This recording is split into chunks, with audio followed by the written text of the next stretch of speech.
Rainbow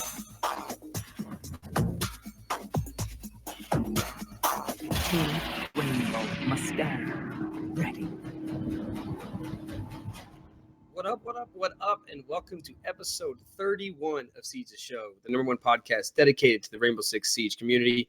I'm your host, Too Loud TX, and here joining me today until the end of time, because I'm going to hold his feet to the fire, is my new permanent co-host, one of the stars of Astral Gaming, with over 6,000 YouTube subs and over 7,000 Twitch followers and 95,000 views. My Rainbow Six mentor, Mr. Remorse. How are you today, sir? I'm doing pretty well. Excited to bring the show back. So happy to have it back and everything. So I think everyone will like it. Yeah, man, I'm super excited to do it. Obviously, all of you that know my podcasting history were fans of Dads of Destiny or Aim Assist, and any of the Ghost Recon or this show prior to. I am back and teaming up with Remorse to bring this show back to you guys because I miss it so much. And I know he's going to tell me 1,000 times along as we go this year that, console is not great and everything's greater on PC. But I'm here to show some console love as much as possible.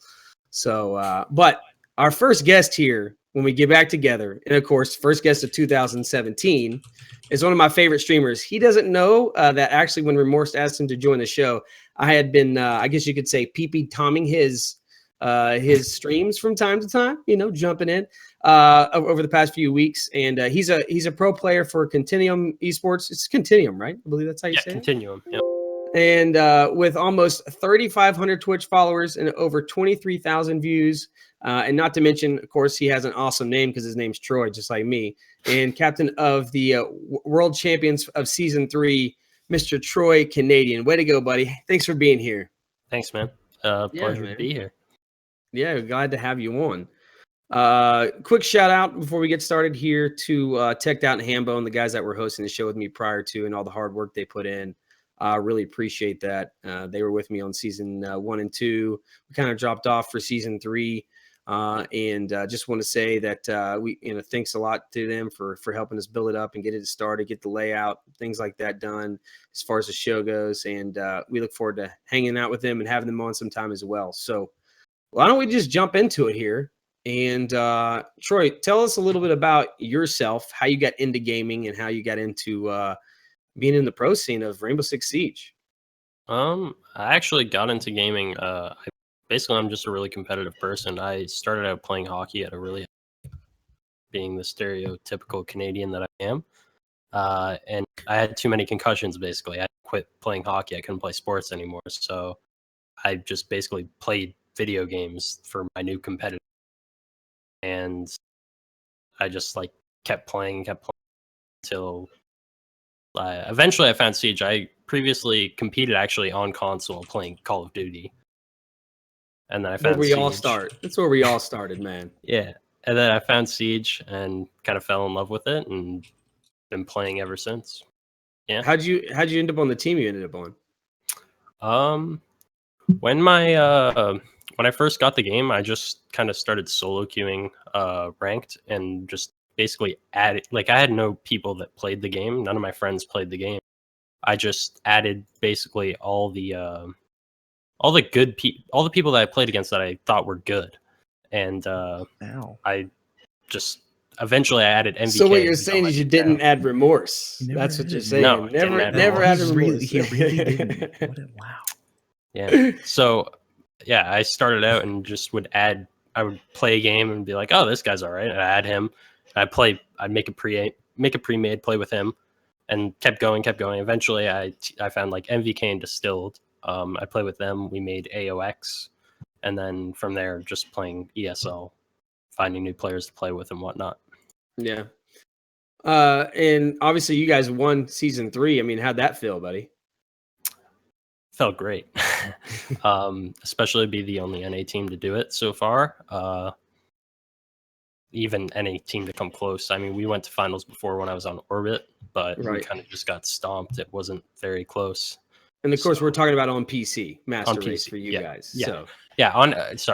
On on console, NA had one choice. console into the picture. Sorry, if anybody plays console. No, I'm just giving you a hard time, dude. Well, I mean, as you've gone up through the ranks, you guys, obviously spend a lot of time practicing, and that's what I want to talk about a lot. And obviously, the big key to having Remorse here with me is a lot of people are interested in how pro leagues work, right, and all the dedication. And a lot of people are like, oh, I want to be a pro gamer, but they don't understand all the dedication and time that goes through, right, and how many hours you actually play. I mean, you stream for how many hours at a time typically? It's kind of random, I guess, but usually around 4 hours. I do usually a minimum of 2, but it usually ends up being like 4 to 6 hours. And how much more time do you spend practicing with your team? A lot more. Sometimes, some days I don't stream because we practice, and then by the time we're done practicing, I don't feel like playing like ranked that night or something. But we usually do probably around at least 6 hours a day, depending on. There's some days we take off, and it usually ends up being like Fridays and Saturdays. Teams aren't playing, so we won't practice those days or something. Right. But when we practice, it's usually 6 hours. I think we're the only North American team that what we do is we get on early. We get on around noon, and we play for 3 to 4 hours with European teams. Then go eat, go do whatever we have to do, and then we come back on. We play North American teams or Brazilian teams, whatever. Right. But I think we're the only North American team that does that. And I think it kind of says why we're ahead, I guess, because we put in more effort and more time than other teams do, I think. Remorse, you're shaking your head like, yeah, like you need to practice, like you want to practice average, more. On average, I don't think it would be an exaggeration to say that Continuum plays at in a practice style. That means like scrims, dry runs, things like that. At least twice as much as other North American teams, and it shows. They've dominated the season 3 of Pro League. They've most Go 4 Cups that they are in, they pretty much continuously win. Their only real competition historically has been Most Wanted, or I guess they're not even Most Wanted. Yeah, they're whatever that is. I haven't actually looked into it too much. I just saw Snake's tweet right before we started. Yeah. But yeah, so they got picked up by a new organization like just now. But yeah, that's really historically their only competition that has given them pretty good games. And really it's just their practice schedule. It's their dedication to their game. It's that kind. I mean, that's really the dedication you need if you want to be the team that's going to win, that's going to be number 1 in the world. Well, how does that interfere with you? Like, both of you guys, answer this question for me. Like your normal life, like your jobs, right? I mean, do you both have full-time jobs as well, or part-time jobs? So the case with my team is currently 3 of us. Well, I was going to school and took time off. Now I'm not going to school currently. Young and MVK don't go to school anymore. Necrox, he's obviously on Christmas break right now, but last semester he was in school. But we would schedule like earlier practice, like depending on what days and when his classes were. But he was really flexible. Right. Worked out surprisingly well. And then we have George on our team now, who he was working full time, and now I think he sold his business or something. Holy cow, he's dedicated. I don't want to like quote him on it, but I think that's what he did. So who needs a business? I just go play Rainbow Six Siege. I want to do that, man. I definitely want to do that. Yeah, that. And then last season we were playing with Retro, and Retro was in high school. So right, yeah, it's got to be hard when people are in school to be able to get that time schedule, like you're saying, from 12 to 3 every day. Well, yeah. So last season it was more the 12 to 3 thing has been as of late, I guess. But last season we would get on at 3, and some European teams could play like from 3 to 6 or like 3 to 5 Eastern. So that would work out. But so how do you pay your bills? Just by winning tournaments? I mean, obviously, it's not like there's millions of tournaments going on all the time. So, that's the question people have typically. Personally, I have money saved up from past competing in past games and just working in the past and whatnot. I help. You still live at home? I live at home. I help contribute, obviously. That's the best thing, man. I mean, if I can move back in with my parents, with my 2 kids, I'd be all in. Hey, mom and dad, help take care of the kids. I want to play Rainbow Six Siege. No, I think that's the big thing, right? I mean, there's a certain time I think that a lot of people in their life have that time, right? Where it's like, hey, if I do it now is like the only time I'm gonna be able to do it. Because if you get old like me and you turn 31 and you got 2 kids, I can't really dedicate my life to playing Rainbow Six Siege all the time. Yeah. Right. So more power to you, man. Hey, stay at home as long as you can. That's free bills, dude. Absolutely. What about you, Remorse? I mean, I'm sure all your fans and listeners and subs know, because you talk about your life all the time and everything else going on. But what about for you? I mean, you have a full-time job. I mean, we're not making money doing this podcast, so. Well, I live, my fiance and I, we have our own little like townhome that we're currently in. And I'm going to school right now, and I expect I'll probably be moving towards like a job immediately afterwards. I would love it if this game had big enough prize pools, if it had enough tournaments, if it had enough big organizations coming in for, the skin money so we could throw for it and and stuff like that. But like for my team, like I'm currently a student, Crimson's currently a student, Daps works full time. Serenity is really the only one of us that's not either in school or working. Although I guess like his working is through YouTube. It is through doing Twitch. Like he's able to make a living off that. He can pay rent. But I think I want to say that he's saving up for a house, and I think he's with his parents right now. I want to say he's in Montreal still. But I think him and a couple of friends are saving up to go in on, like he's just been stockpiling everything. He hasn't spent any money at all. Right. And then we have Foxa, who is also a student, I believe. So for us, a lot of our, like for comparison, like our schedule of practice is 8 p.m. to like 11 or midnight, right. Which isn't enough really to be like top 3 competitive right now. Another thing I'd like to add though is like towards the Bills thing, like to keep in mind our team is like way younger. I think I'm 20, Necrox is 20, Young is 19, and MVK is 18. Right. And then George is 26, but right. Yeah, I'm 23, Krim is 22 or no, Krim is older than me. Krim is 24. Serenity, I think Serenity and Foxa are the youngest. Serenity at I want to say 20 or 21, and Foxa at just 18. Daps is the oldest at 27, I want to say. Or actually Keck would be the oldest, but Keck's not really playing. He's like a sub on the roster, but he just turned 30, I believe. Just turned 30 at his second baby, so yeah, I think have babies. Yeah, having babies. Well, I think a lot of teams right now have like or at least not a lot of teams, but I know our team has an older average age, which makes scheduling a little bit harder.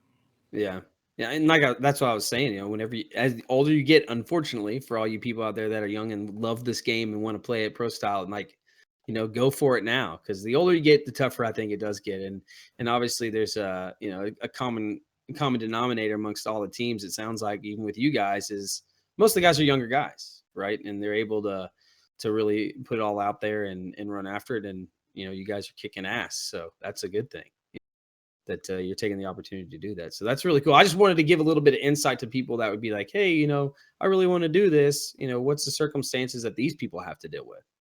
Yeah. So why don't we jump into the pro league a little bit, the pro scene. And I mean, you guys are the experts. Remorse, give us a little download of like kind of what's going on in the scene, who's going on next season, for all the people maybe that are trying to play catch up, or they want the info, and this is where they're going to listen each week to find out what's going on. A little breakdown of what we're going into with the next season of Rainbow Six. All right. So right now we're in this really fun, awkward period of time. We are currently setting up for the Rainbow Six Invitational, and where any team can make it. And so right now we have the qualifiers on this Saturday between the top 4 teams, which is, I guess, previously Most Wanted, now known as Era. We have Ferocity Esports, we have Flipside Gaming, and we have Astral Authority. Now, those teams are going to be going into a really, really long full day on Saturday. Everything, I believe, is best of 3s with a double elimination bracket. Whichever team comes out victorious there will be one of the North American teams that will be going to this event.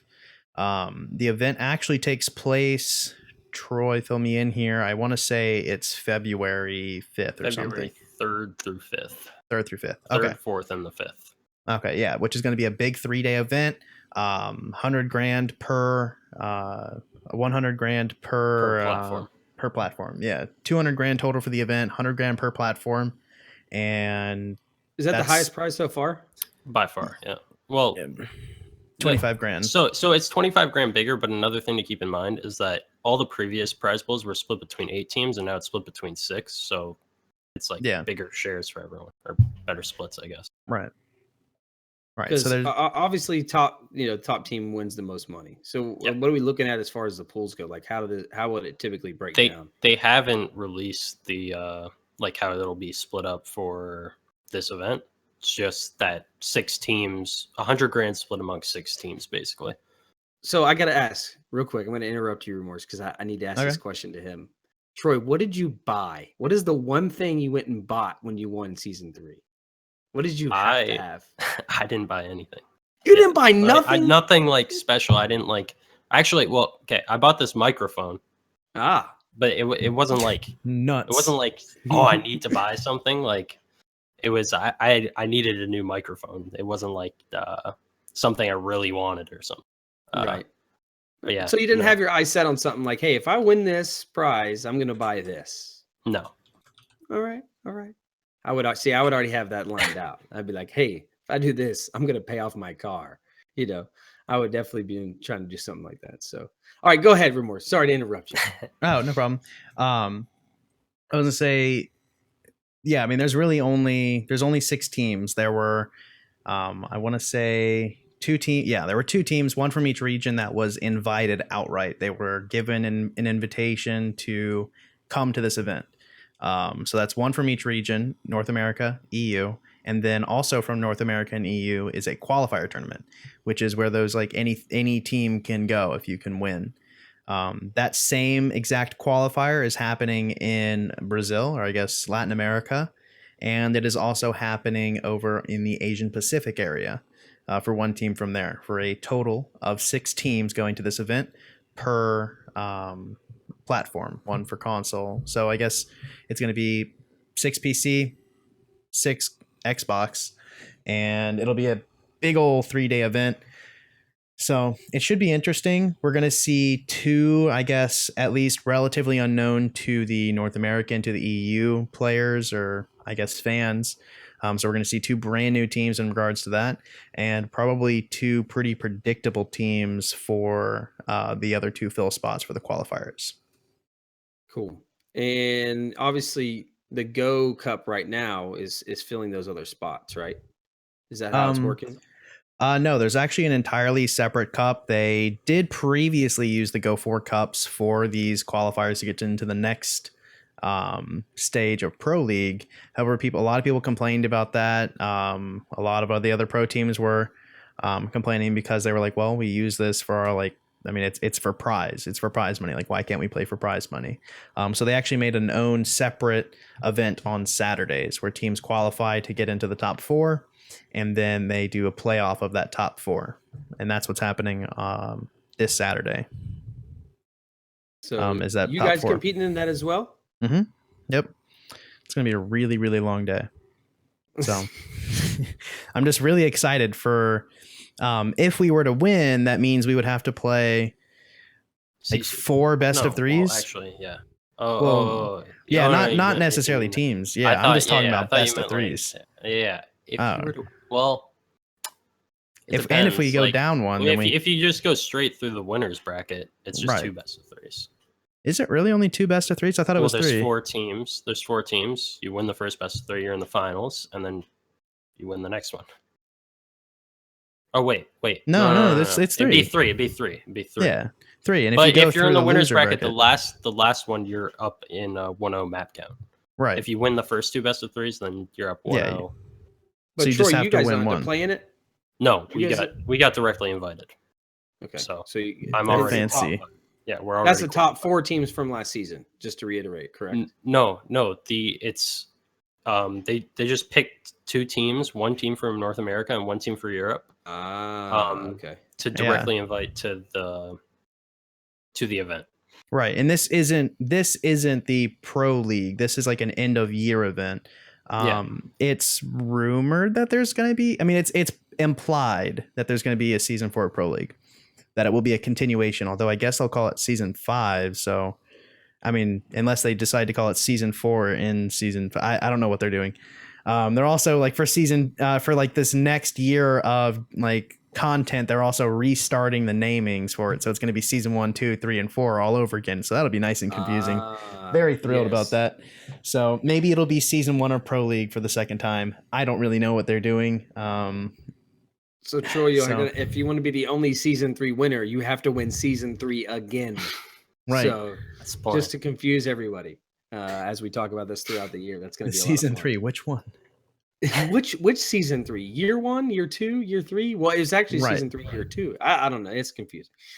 But hopefully some of you guys understood that. If you have any questions, you can always jump in these guys' chat and ask them, and they can try to outline it for you as much as possible. And then we have obviously, the new updates and things that have come out, which is another thing I want to talk to you guys about. And I just want to throw this out there because I was watching your stream today, Remorse, and you seem to be a little salty about playing Plane and Favela and Yacht back to back to back. Oh, it pisses me Can off to no end. you guys both explain to me why this is I guess a thorn in your leg? Mostly they're not competitive maps. Yacht's okay. I think Yacht is okay. Favela though, it's just you're on defense, you have nowhere to go. Same with House. You're sitting in the site and you're vulnerable from like 5 different angles, like immediately. You can't go anywhere. Like when I play Favela or House in ranked, I literally jump outside at the start of the round, try to kill as many people as possible, and then I die, and then I watch someone else suffer. That's how I do it. See, the way that we got Plane, the way that we got Yacht, Favela, the way that I believe it occurred is that everyone at Ubisoft got really, really hammered and thought this would be a great idea, and nobody stopped them. Like, let's make a map where you have to run outside as a defender if you want to win. Let's make it so you have to jump out windows, jump off roofs. Let's just run out everywhere. And let's go ahead and take these maps that once were balanced. And let's not really think about that too hard. And then let's introduce operators like Capital, like Blackbeard, that break them into little tiny shards of crappiness that remains. And that is really what happened to House. House died because of Blackbeard, because of Capital. That is what killed House. House was already kind of bad just because of the garage hold, but you could at least bandit trick it. But back when Blackbeard was just wildly, disgustingly OP, you would just go stick a Blackbeard in the corner over there, and you just kill the guy who's trying to bandit trick. And if they play upstairs, well, you got Capital. You can't play Dark Spot, which is the back right corner behind the bomb in Workshop. And you can't play behind the woodpile. You can't hide anywhere. And so they just fire arrow, smoke, plant, and then repel, which then means the defenders have to, again, leap outside and pray that someone's going to be there and there's not going to be someone, again, directly above them just shooting them, which is a lot of the reason why those maps aren't in the Pro League map pool. But at the same time, the ranked map pool doesn't reflect the Pro League map pool. And even worse is that it's kind of, I guess it's never been really officially confirmed, but it's really like implied that the DLC maps have a higher, I guess, multiplier in regards to their chance for you to get them. And my God, does it seem to be true, because I will go 6-hour streams at a time and I will get nothing but actually no, I might get one. I might get one consulate, I might get one chalet map, and then the rest it goes in order, never fails. Favela, plane, house, yacht. Like in that order. Or like if I get yacht, I know I'm probably playing house or plane immediately after. So it when never you talk fails. when you talk about the maps, and obviously you brought up things that changed, for instance, like house, right? Having Blackbeard come in, have Capital come in. Do you also think maybe, just maybe, and I'm obviously, I'm trying to give Ubisoft the what do you call it? I'm just trying to show them some favor, okay? Here, Benefit of the doubt. they just, maybe it's just the fact that they thought, hey, we can change the meta with these players, and the league, the pro league, and the ranked playlist will show us how to adjust these things, right? Because I can tell you this from being at E3 with them last year, this is a new thing for them too, right? So as they've and I think we can all say the game's had, it's gotten better in some areas, and then it's had some struggles in some other areas, right? And so do you think maybe it's like, hey, they know that there might be an issue, but they want to see how the players actually bring these new operators into effect and how it affects the map, so they can maybe build on that going forward? But then that would be a continuous problem, because what if they come out with more operators that break something else? I think that absolutely does happen, and I do think that is their mindset for some things, but I think that it happens just as equally, or just as much, just as often, that things are introduced purely because they seem like neat ideas. I don't know if Canadian remembers or not, but I remember one time when we were doing something, and we asked like we happened to be talking with someone, and we asked why something was occurred, and the response was simply, we thought it'd be really neat. Yeah. So there are while just as they do honestly put a lot of effort into making the game balanced, into introducing these new and unique concepts like Habana. But that being said, a lot of times they do make smaller decisions like that have just as big of an effect when they don't necessarily realize it will. Like I remember the first iteration of impact grenades being like actual grenades, and that they didn't actually explode unless they hit something, which means that you could spawn kill with them. Which, right, like you play plane and you just whip two of them out and then you clear the spawns. So there are some decisions that are sometimes not made in the best of light. But I mean, that being said, I guess every company does that with pretty much everything. It's unavoidable, really. Yeah, I mean, look at Destiny, one of the largest games, right, that's come out in the past couple of years. And for me, I played a ton of that game. For anybody that's listening that knows any of our last podcast, we played a ton of that game. And dude, it's gone through 500 different revisions on how to, buy things, how you acquire things, how you get materials, the guns, everything. And they've taken fun parts out of the game. And I think every company does that, especially when it's a new IP, right? Because they're learning something new when it's an IP. So I know that we're going into essentially, I guess it would be year 2 of Siege, and I'm not sure what's going to happen in year 3, but I would love to see them learn a lot of lessons in year 2, and then in year 3 maybe launch a new game now that they know what balances and what doesn't balance the game. Right, and go, hey, we need to get people out of here like Blackbeard that shouldn't be in our game, right? Or Capital shouldn't be in our game for this reason. Or maybe change, their structure of how they make maps. We keep getting these maps that are like, it's more destructible. Well, maybe it's not better if it's just more destructible. You know what I mean? And that's how it's been with every DLC map. It's been like, this is 10 times more destructible than any map in the game every time.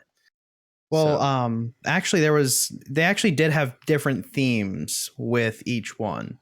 Border came out. That was, well, what if the interior of a map, what if the interior of this map can be restructured in any way that the players want to make it? And it honestly, that alone made that map a really unique map, and still remains pretty competitive in my eyes, at least. I believe that was one of their better designs. Then they in that same style of conversation did, well, what if we did the same thing, but instead of the inside of the map was destructible, what if all of the outside of the map was destructible? That's how we got Favela, which didn't work as well. And then they just said, oh, okay, let's chill a little bit here. Let's kind of go back to basics. And that's how we got Skyscraper. And I really, really like Skyscraper. I've compared it multiple times to being a bigger version of Chalet because of its general 2 wings and simple connectors, very easy map to learn, and lots of the bomb sites on there are competitive. And then I guess we also have Yacht, which was just like, let's make something really, really big, which was really, really big and then also not destructible, which has there's a reason why it has the ire that it has right now. That, I guess, along with its super bright whiteness, which wasn't really assisted by the fact that the lighting system has been so bad for so long until recently, and the ambient noise in that map is greater than any other that exists, with maybe Border being a close second. Yeah. What about you, Troy? What do you think about these maps overall? And I'm a huge fan of Border. I think it's probably like one of the most competitive maps period in the game. I think it's like top 3 probably. Favela though, I agree with what Remorse said. It's just they kind of had like these themes for all the maps, and I think for Yacht it was like they were like so focused on doing like a lore based theme where it's like, what's like the most Canadian thing we could do, and like, oh, boat in the middle of a frozen lake. Okay. That's where you live, right, Troy? I mean, you live on a yacht in the lake in Canada, right? Yeah. So that was Yacht, and it didn't work out that well because they tried. It became too linear, and there's no breachable floors, which is an issue in my opinion. But I think Yacht at least has like, you can viably defend sites, whereas Favela, it's like awful, like you're not safe anywhere as a defender. So the game just isn't played like how it's not played like how Siege normally is played. The defenders have to like push the attackers. You can't you can't let the attackers like dictate the pace of the game on that map, which is a huge issue. And then Skyscraper, I think, like Remorse said, they just tried to make a map. They didn't have like a theme to it really. Like they had like obviously like the whole Japanese lore theme, I guess, but they didn't have like a gameplay theme of the map, and it worked out pretty well. I'm not as big of a fan of it as Remorse is, but I think it's an okay map, and I think it's like the next best DLC map behind Border. So if they're 2 for 2, essentially, or 2 for 4, right? Essentially, in the DLC maps, 2 for 2. And obviously not bringing in the newest map that hit with the university, right? Yeah. But what do you guys think about that, real quick? I haven't played in competitive, so I'm not entirely sure, but it just seems like some of the rooms just seem kind of empty because it was like a PvE map, and then they just removed the smoke and everything. So it doesn't, like, it's not designed for PvP. So there's just some rooms that are like pointless in my opinion and stuff, but it's not that bad. Like I like it better than Favela, so it's okay. Yeah. It seems like there's a common factor here, right? Because when you look at Favela, you look at Yacht, you look at Plain, they're more like skinny, right? More linear maps that even like Favela, it's got like a weird L shape to it in a way. You know what I mean? So it's a cube of like death and sadness. Yeah, it seems like they, like you guys were saying, they lock you in. And this is what I want to, this is what my love about doing this podcast is giving constructive criticism back to them. And hopefully they hear it, and the community hears it and we all talk together.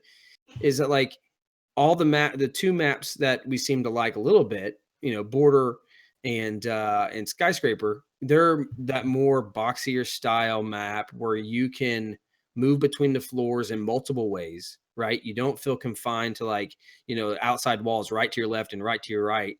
You know what I mean? There's multiple rooms.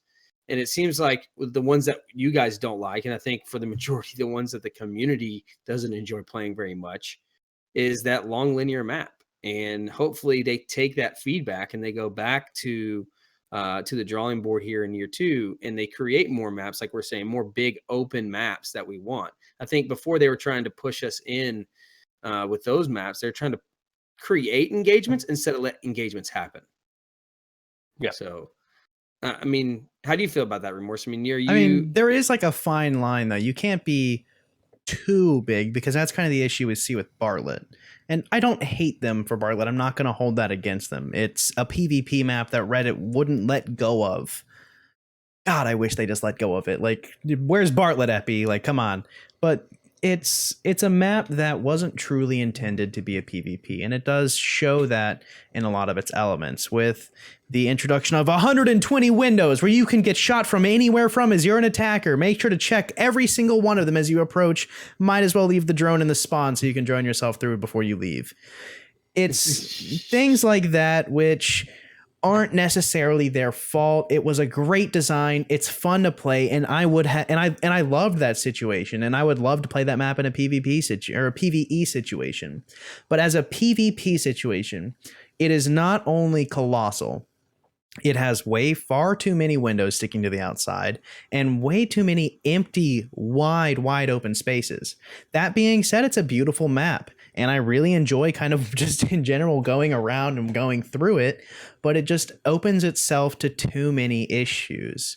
It's a weird situation where once the attackers kind of get inside, they kind of take over control to a certain extent, because a lot of the sites are primarily wood walls and you can't always reinforce all of them, which then kind of forces the defenders into this awkward situation of, well, let's keep them outside. And that's when you get the favela syndrome. And that's where you are forced to peek as a defender, when you are starting to do all these things where you have every single window facing a spawn bashed out. And that's not really enjoyable as an attacker, where you're sitting there for the first 30 seconds just trying to approach. And it's issues like that which makes it not necessarily a non-competitive map, but just one that's just a pain in the ass to play. So yeah, that's my kind of feelings for it.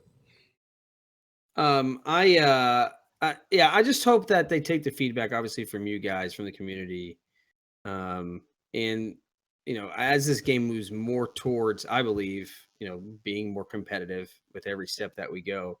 It's at an all-time high for the players. It's at an all-time high, I think, for fans of Siege, and even people that bought it originally. They come back to it. So I'm happy. I love how they at least distribute the DLC. For me as a console player, it's probably been one of the best things ever. How they distribute it, and you get your players early and all that good stuff. But we'll see going forward, how the maps come out, and how they push it as far as the design of them. It does seem like most of the maps that we really like are more symmetrical, right? And they're larger squares per se, or rectangles. So we'll see. Maybe they will stop them, Remorse, as you said, from getting really drunk and just going, "Hey, this is a great idea. Let's just throw this out there and let it stick." So, the other thing I want to talk to you about that you were a little salty about today, and I want to get Troy's feedback on this. And it doesn't necessarily have to do with Brazilian players, but people that play from another country or another time zone that are causing issues, where you have a ping issue where it's like 200 ping, right? And you get shot behind a wall, because I saw this happen to you today, Remorse. You were behind a wall. You're playing people that had like 250 ping, and you never saw him, but somehow he saw you. Right. So is this a common problem? Because on console right now, I don't see that. But I did watch your stream today, and I saw it firsthand. Right. You as a PC player, you can change your region, which will force you into different data centers. Now, that in its own right isn't necessarily a bad thing. However, again, that being said, there does need to be some restrictions to it. And in my mind, the restrictions needed, especially with this game's lenient ping compensation that exists, would be for you to, I guess the protocol that I envision being really great is that you're really removed after 150 ping, consistent, sustained. But that would only occur if you have changed your data center away from the default. Now, if you're on your default data center and your ping is 150, you can't do anything about that. You shouldn't be punished for that. It sucks. But at the end of the day, there's nothing that you can do. So you shouldn't be punished for having 150 ping in general. But I think that if you are changing your data center and after the change of the data center, then your ping is higher than 150, because really that's kind of the area where things start to get a little bit muddy in regards to how gameplay goes. A lot of things become a lot more pronounced in regards to peaker's advantage, in regards to hit reg, either working or not. They really start to exacerbate themselves at around 150 ping. So for me, that's kind of what I would like to see. I like being able to change to other regions so I can play with my friends from Europe. And I like that we can play with other teams from Europe. But I also don't think that in a ranked type system, you should be able to play with an excessively large amount of ping, which might give you an artificial advantage that you might not otherwise have. So I gotcha. Yeah, I was just curious. I heard that come up today, so I was curious to see how if that was a big issue. I mean, Troy, are you seeing this happen a bunch? Like where people from other regions are coming over and playing on NA servers? Yeah, I see it happen a lot, but I don't know. I think I want to say the Brazilian player, like it's mostly Brazilian players, and I think it's because like they can't find matches on Brazil. Probably, I'm assuming. I'm not sure though, but I gotcha. It would make sense to me. But I don't know. I don't mind too much. I play on Europe servers all the time, 180 ping. So I don't know. I don't mind too much, and like I said, we play against European teams like every day. And we're on high ping or against high ping, and yeah, you get like there's bullshit for both sides basically. But like when we play the European teams, like we swap servers, so we'll play one day on European, one day on North American, and the results are the same. It's frustrating. That's all. Either way though, like you just have to keep in mind they're getting screwed over too. Like it's not just you. As much like as annoying as it is dying 10 feet behind a wall, you're probably peeking them and not even showing up on their screen. Right. So. With the ping, it does absolutely go both ways. So I guess I'm not trying to say that by playing high ping, you're an immortal god, but I am saying that it's an experience that either is really good for one player if they kind of really know how to exploit it heavily. I mean, I think we all have PTSD of Noted, particularly with his Ash play. I remember distinctly season 1, season 2, and seeing Noted and being like, God, end it. And him whipping around corners on Ash. So it really depends on the style of play. But even with that, even with the high ping, they still absolutely have headshots not register. They have things where they're just laying mags into people and it's just not counting. And I just think that overall, it's not a good experience for either player. And so for the ranked game mode, I feel like it shouldn't be there. But if you want to willingly queue, if you want to make a custom game, those limits absolutely should not be there. And I mean, let it go. If you want to play against 400 ping people from Japan when playing on the East Coast, go for it. I mean, if you want to talk strategies, if you want to check out new things, you should be allowed to do that, but it should be by your own choice. You shouldn't be forced into games where people have really high pings or just poor connections, because it's a bad experience for everyone. Right. No, I got you. I completely agree. Like I said, I don't see it a whole lot. I know we have it shows up now what servers we're connected to on PS4 and on console whenever we're there. I haven't gone in to see how easy it is to switch it up. I'm sure it's probably just a click of a button. But I know that we play with some EU guys quite a bit. And they just invite us into their lobby and we play with them quite often. And, they have to deal with the same thing. I've had friends that have lived in Australia and played games with me. And, we have had to deal with that as well. And sometimes I'm like, how do you even kill anybody? Like, I don't even know how sometimes with that bad of a ping, you're even able to do anything sometimes. So Well, talk about year one, and we talked about the maps. What about the operators? Like the newest ones that we haven't ever covered on the show is Habana and Echo. Troy, I'd like to hear your opinion of these two newest operators to the mix. So initially I thought Habana was going to be really bad for the game. I think some maps she kind of, I don't want to say ruined, but drastically decreased the competitive nature of the map. Like Clubhouse, I'm not a fan of anymore.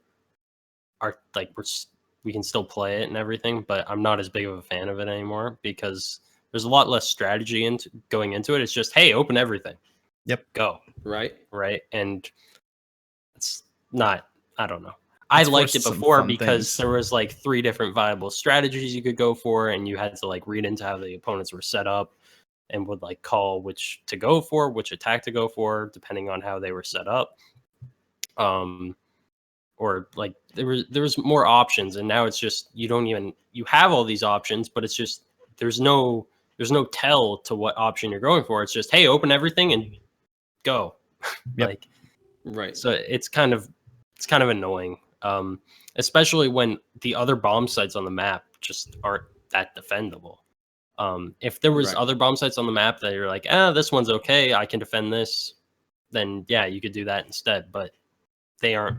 Like, Cache is really bad, Bedroom is really bad, and Bar was already like one of the most attacker favored sites in the game.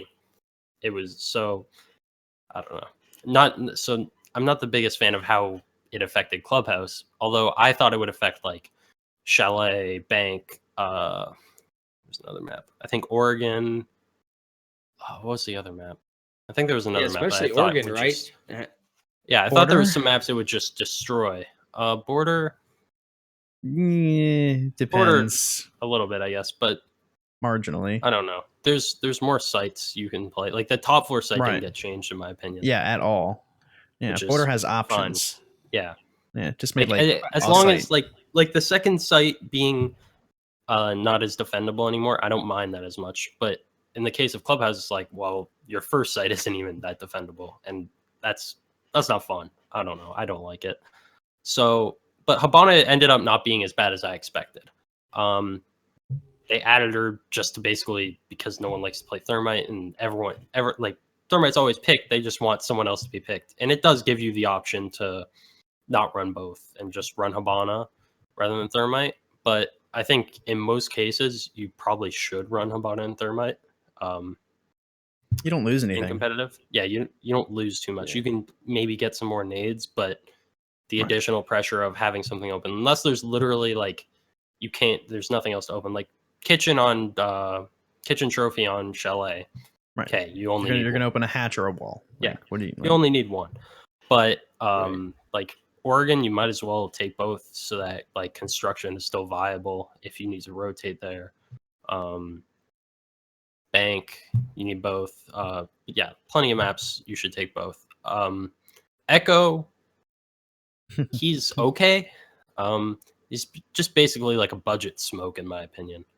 The drone, at first, I'd be like, oh, we can use it for roamers to help roamers, and it's not that great for it. It's basically like the drunk or the disorienting dart. Like, it doesn't do much enough at all.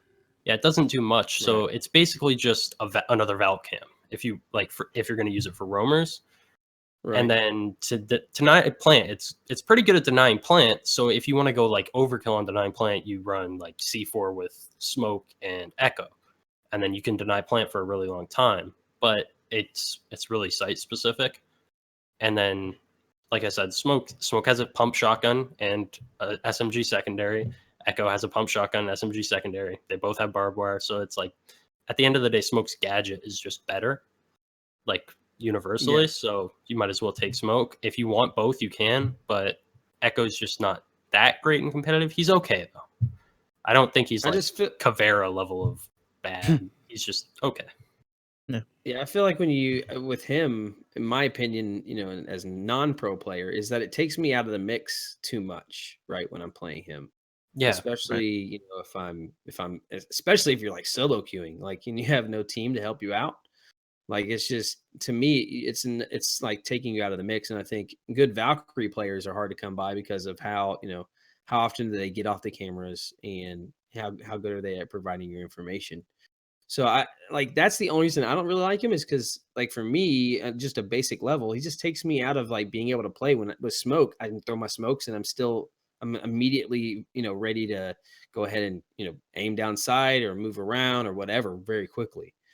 So um I mean, they introduced, like you said, Habana changed some maps. Do you think Echo changed any maps at all, or just like maybe a site specific things, Um, no, I don't or think did he really He's change it? he's a discount smoke at the he end of the didn't. day. He didn't really change it. It's just some sites it's nice to pick him, but he didn't change the way it's played. Like Habana straight up like Clubhouse, it's completely changed how the basement Yeah. Yeah, sets she play, changed the meta right? completely. Yeah, Yeah. absolutely. Whereas Smoke was like, that's Echo pretty is neat. just Echo is just kind of like supplementary to a strat. Like it doesn't change things entirely. It just, okay, now we got to look for an Echo drone when we drop down here or something.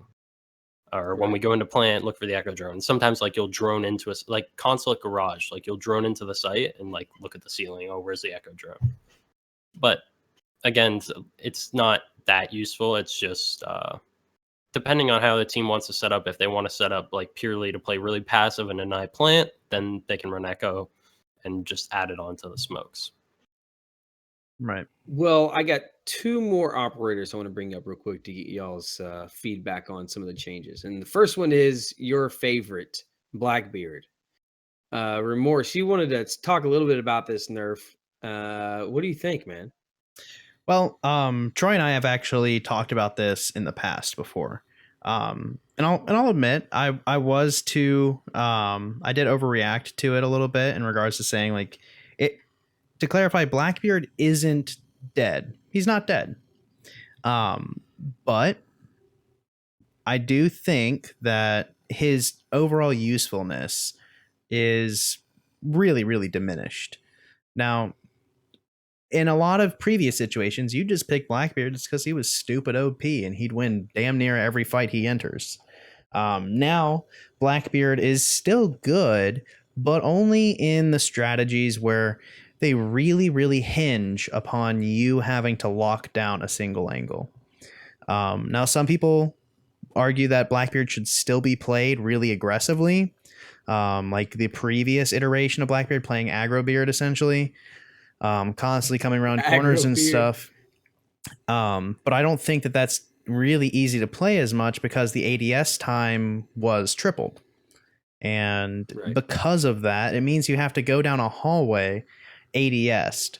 And more often than not, you're running an ACOG. And so when you do that, it means your in general vision is greatly, greatly reduced and results more often than not in your shield getting picked off because you aren't necessarily covering that angle at that exact moment when you're moving along. So it's because of those reasons that as long as you're not running a strategy where you're not super focused on holding a hallway type angle, that I think that grabbing a different operator, in particular running that Thermite Habana combo, or even grabbing another operator that has grenades, I think that it's a bit more of a more valuable pickup than Blackbeard, who really is a one strat kind of thing. And obviously, not all strategies go as planned when you start the round off. A lot of times you have to be adaptable, you have to be flexible, and Blackbeard just isn't really flexible anymore. He really has to do the one strategy. And without that, I don't think that he is going to be picked nearly as much. I do think that there will be some holdovers, but I really don't see him being picked any more than about like a 20% pick rate, truthfully, especially over some other operators. Well, Troy, you feel about the same way about Blackbeard? Pretty much. Just basically that he's not going to be not picked anymore, but he's definitely like he can only be picked in certain scenarios. You need to have a specific strat where Blackbeard needs to play this spot and hold this angle. One Right. thing I do disagree with though is the ADS thing. I think like you can run angle grip and it's still like I think it's fine. Most Blackbeards that I've talked to, they're like, oh yeah, I can deal with this, like my gun being like this. But a nice thing about running those other strats, where it's like put Blackbeard in this spot and he's a turret, is you can run vertical grip because he's going to be sitting there ADS'd anyways. Right. But yeah, basically, I agree that he'll be picked a lot less. He won't be a must pick. Some teams might, like, I've encountered some teams. I'm not going to say who because they'll probably want their strategy kept private. But there's some teams that I've played against that run Blackbeard still 100% of the time. They run it well. Like, I haven't seen an issue with it, but I think it's a choice now. And I think that no matter what, like, you have the option on certain strategies to run him, and there's some teams that can run him all the time. But if your team likes to be more flexible and run something else, then it's completely viable now.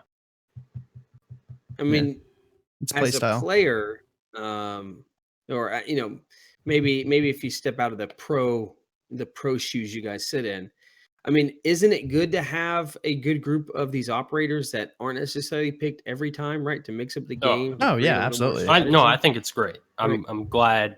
I'm extremely happy where Blackbeard is now. Yeah, I thought it was horrible for the game having him be a must pick. I thought it was boring to watch, boring to play. So I wasn't a fan of him being a must pick whatsoever. So I'm really glad that now you don't need to pick a Blackbeard. You can pick whatever you want. Right. It depends on the play style of your players. If your players are, I mean, it 100% now is down to your individual players. For me, I played a really hyper aggressive Blackbeard. I ran into everything and was peeking shit constantly, and I really, really relied on that quick ADS time. And the ADS time alone. No way. Not you play aggressive. The ADS time for me that was a really big thing. And taking that and the damage reduction and the recoil increase and the shield reduction and him still being slow as hell meant that at least for me personally, I was just more effective on something else that was faster, something that's like a sledge, like a Habana, like things that are like the 2-speed, the 3-speed. It just means that for my personal play style, it fit me better to do something else. Now, other teams have players that their personal play style fits the Blackbeard play style more. And so it's really all about what makes your team win the most now. So, and that's how it should be. That's how it should be. It shouldn't be where like, all right, who's picking Blackbeard? It should be, what do you need to succeed as a team? So that's really what I like about it. The other one I want to talk about is one I see picked all the time now on console, at least, that I wasn't seeing picked a bunch, is Fuse. Remorse, tell me, how do you feel about the new changes to Fuse? I like it. Although I do dislike the element of RNG, like in general, like his nades are, I mean, don't get me wrong, they're not totally random. They do have a general pattern to it. But it's a gadget that relies on a lot of risk, and you're taking a 1-speed operator. So a lot of it is crossing your fingers and hoping someone's trapped in a corner sometimes. But that being said, you get that lucky bounce. Right. The lucky bounce that makes it travel through the little shotgun hole into the other room that blows up a guy looking the other way. And it's things like that I don't necessarily like all the time, but I do think that he's absolutely more viable now. And on some maps, especially like one that I'm going to draw to, is playing bar on Clubhouse is now that much more annoying when you have a Fuse that's preventing the defenders from coming over and playing at half wall, for example, which is a really strong spot for something like a smoke or someone with a C4 to contest the bomb plant coming through the strip club room. Although some teams are now playing in strip clubs, so that's not really necessary. But if a team is still running an older strat, or where a team likes to play at half wall, likes to play in bar and pool, it's really kind of powerful to grab something like a Fuse and flush them out in order for your players to come in and smoke out, take control of the area, and then you just set another little happy Fuse and you defend the bomb site. Once they start to rotate in from other sites, you set the other Fuse off and you delay them even more. It's almost treated in a similar way at least for me, or I guess the way that I envision it, is similar to smoke. It's not always going to net you kills, but it's damn sure going to make it so that the other players aren't standing right where you just used it. It's going to make people have to move around sometimes, and so you're not necessarily getting kills off the fuse charges, but rather you're getting kills because people are running away from them or relocating to somewhere where they can't be fused, which makes things a little bit more predictable and makes strategies easier to execute. So for me, I like him. I think that he has potential. Troy, anybody on your team running fuse right now? We've definitely got a few options where people have fuse, but I think some teams, like, I think they took it a bit too far and they're like, oh, fuse is insane now. And it is strong, but yeah, it's not reliable. At the end of the day, it's not like a super high pick rate. I think there's a couple sites where it's good and you should pick it, Right. but I don't think you should be picking fuse on every single site that there's breachable floor. At the end of the day, Buck permanently denies an area from above right in a wider area, whereas fuse temporarily denies an area from above with more lethality, I guess, for right, like maybe 20 seconds. Right. So, he's another gotcha. supplementary character. Yeah. I mean, that's what he is, essentially. If your team's not going to run a Thermite Habana combo and you're picking between maybe like something like a Sledge who now kind of really intermittently destroys floors, it's really annoying.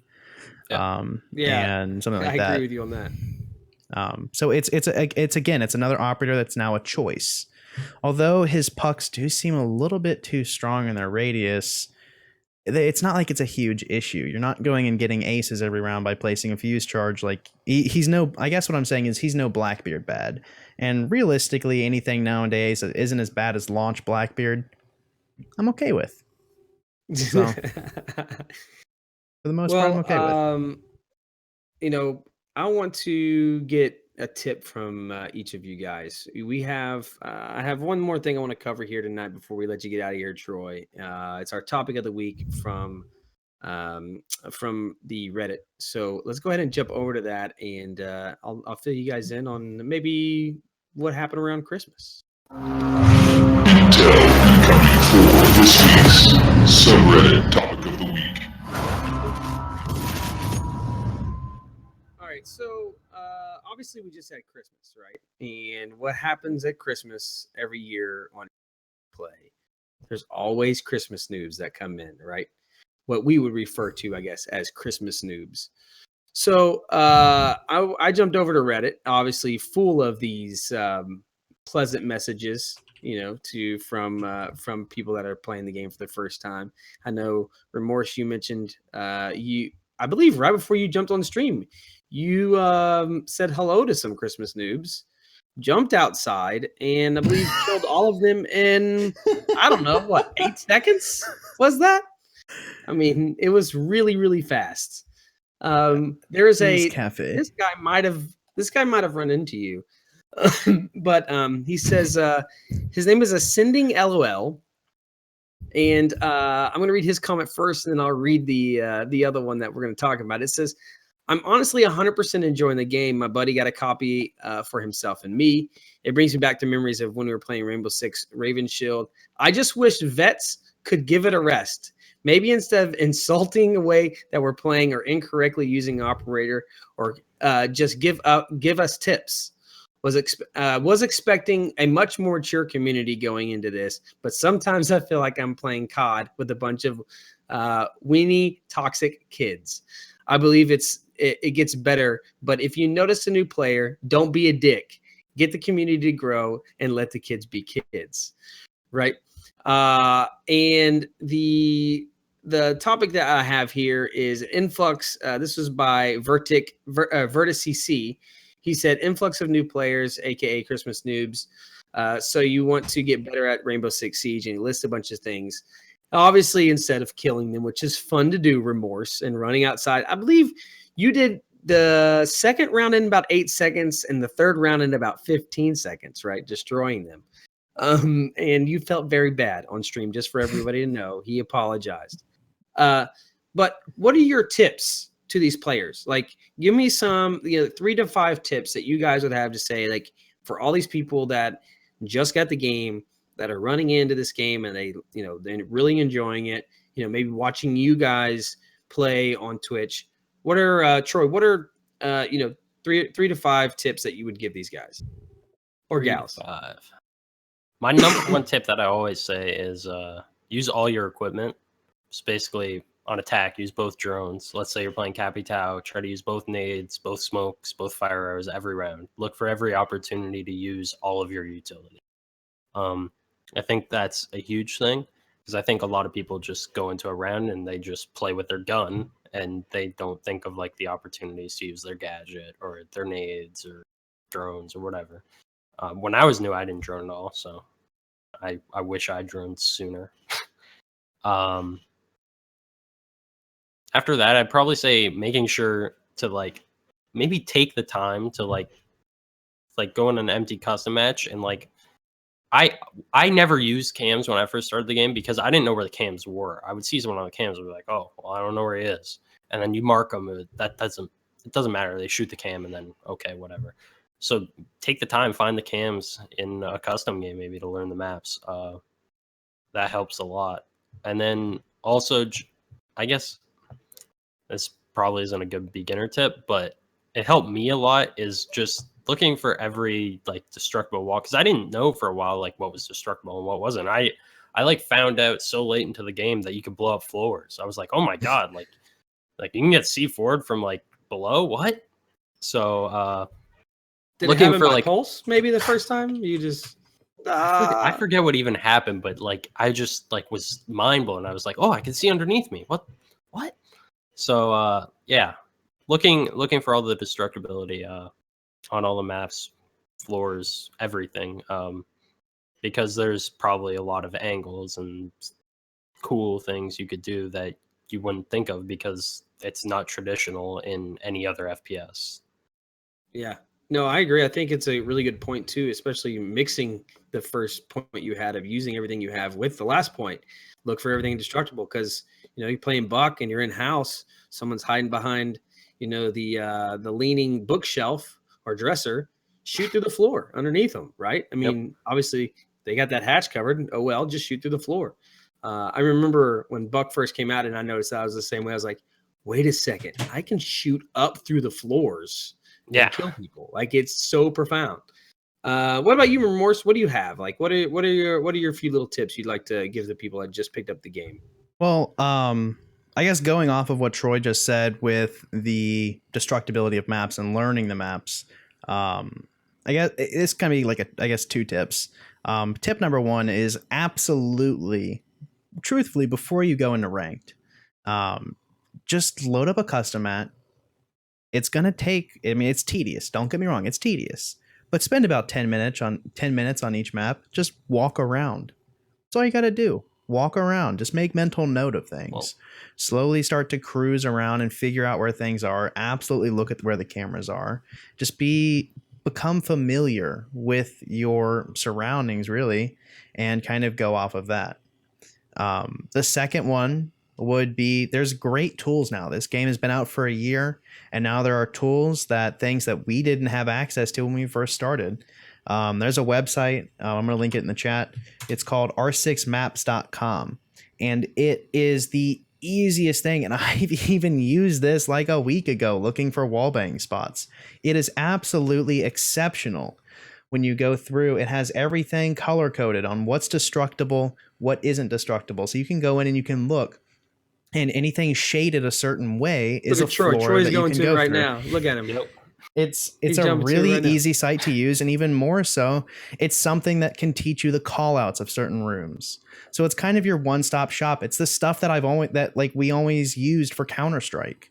This is the exact kind of thing that I used for Counter-Strike, and that's really what you need. It's the little things where you can go through, look on a map, and see the callouts for things. This is something you can do without actually playing the game. This is something you can do when you're not paying attention in class. This is something you can do having up on a different monitor, have it on your phone when you're bored or just doing anything. You just scroll through like, oh, that's neat. I didn't even know I could shoot through there. It's those kinds of small things, these tools that we used to not have, that people have now. And you should absolutely be taking usage of these. And the last one that I'm going to give is the first thing that I go through with anyone new that I've ever done lessons with. And it's the simplest thing that you can do in any FPS shooter of all time. And that is learn crosshair placement. Learn where head level is. It's really easy. You go up, you get a custom match, you go in, or not a custom match, you go into a T-hunt, you set it on classic, you click normal so they never shoot you, and you just go up to a door frame, you put your crosshair somewhere on the door frame where you think the head level is, and you peek into the room. If you're on head level, shoot the guy. If you're not, go back. Repeat until you can very consistently kind of get a feel of where head level is. And this is the thing that I've had most success with teaching new players. One, the concept of what head level aiming is, and it's something that they can not only use for that, but they can also use just in general to improve their aim. It's the simplest thing. It works for console, it works for PC. It's just don't aim at feet, guys. Please, just don't aim at the knees. It's amazing how rapidly aim improves, because by aiming at the head all the time, it means that you don't have to move your arm as much. When you don't have to move your arm as much to change targets, it means that you're more consistent overall. And when you're more consistent, you rank up. You get more kills. So that is probably the best tip I would give for at least just in general FPS. And you can translate that to anything. That's for Counter-Strike. That's for Rainbow Six. That's for anything where headshot aiming is encouraged. So right. I would say for me, one thing I've been working on is keeping my callouts as short as possible, right? And learning the maps, kind of like you guys are saying, not only the map layout, but where the callouts are, right? What each room is actually called. As you're droning, pro tip here, if you haven't noticed this already and you just started playing, as you're droning, it tells you what room your drone is in. So you could literally just drone around at the beginning and start figuring out, what each room is called. And if you keep that short when you're playing with your friends, we found it, to really increase, us as, non-pros per se, but it's helped us out a lot. And then use your compass. Use the compass. The compass is your friend, and it's on every screen now. It's even on cameras, so it can really help you out. So that's my couple things. But I really appreciate you guys giving those tips. Obviously, if you guys have any questions, let us know. Jump in these guys' streams. Let them know. Obviously, they're here to give their advice and cheer them on as they go in next weekend to win some games, hopefully. And Remorse, I stop jumping out and killing people in 8 seconds. That's what I have to say. Now, it's just so mean. No, I'm kidding. But well, as always, guys, really appreciate you listening. We hope you guys enjoyed the show. As a reminder, we are live on Twitch for all those that are listening on iTunes or Podbean or Stitcher, wherever you listen. We are live each Sunday night at 9 p.m. Central Standard Time. We started a little late tonight because we were trying to figure out how to get the best audio and how to get the best quality to you guys. So I think we got to figure it out for next week. So we should start on time. And then obviously you can leave us feedback as well on iTunes or siegepodcast.com. Let us know what you like and what you dislike. You can follow us on Twitter at Siege the Show. Follow me on Twitter at TooLoudTX. Remorse at Astral_Remorse. REMORCE, and Troy Canadian at Bro Canadian. And until next time, guys, this is the part where I want to tell you, because I didn't tell Troy up front. So all you guys in stream are getting to hear this. You have to say at the end of our podcast, and for all the new listeners, this is what we do. We say at the end of the podcast what we would say if we got killed and we weren't expecting it. Like, damn it, that sucks, get out of here, bull crap, whatever you say. Whatever your go-to line is when you get picked off and you're like, that's the line you have to say, okay? So I'm going to say it, and then Remorse is going to say his, and then Troy, you're going to say yours, and we're going to get out of here. You ready? All right. Okay. Until next time, guys, get real with it. And absolute bullshit. Wait, can I swear? Yeah. I mean, I just said bullshit. What do you consider that? All right. Are you fucking kidding me?